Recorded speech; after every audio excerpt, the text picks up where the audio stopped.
بسم اللہ الرحمن الرحیم نحمدہ ونصلی ونسلم علی رسولہ الکریم اما بعد۔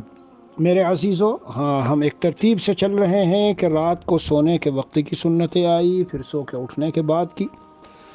اب جب سو کے آدمی اٹھتا ہے تو استنجا کرے گا، وضو کرے گا، پھر نماز پڑھے گا، تو نبی کریم صلی اللہ علیہ وسلم کے دین کی جامعیت اور کمال یہ ہے کہ ہر چیز کے آداب سکھائے میرے پیارے بچوں۔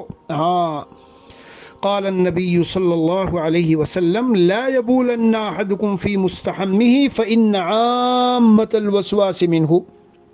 تو ایک ادب یہ سکھایا کہ جہاں غسل کرتے ہو نا، غسل خانہ، وہاں پیشاب نہیں کرنا چاہیے، اس لیے کہ زیادہ تر وساوس اسی سے پیدا ہوتے ہیں۔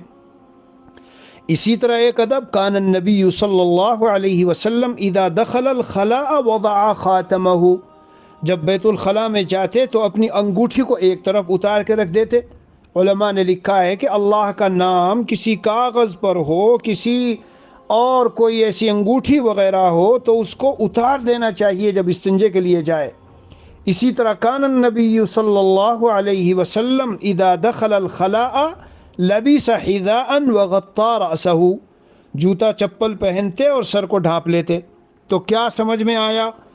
غسل خانے میں پیشاب نہ کرنا، اسی طرح کوئی دینی چیز لکھی ہوئی ہو اسے بیت الخلاء میں نہ لے جانا، سر ڈھانپ کر جاؤ، چاہے مرد ہو یا عورتوں کے لیے نہیں صرف، اور جوتے چپل وغیرہ پہن لو۔ یہ آج کی سنتیں ہو گئی۔ اللہ تعالی ہمیں کامل متبع سنت بنا دے۔ صلی اللہ نبی الکریم وعلی آلہ واصحابہ اجمعین والحمد للہ رب العالمین۔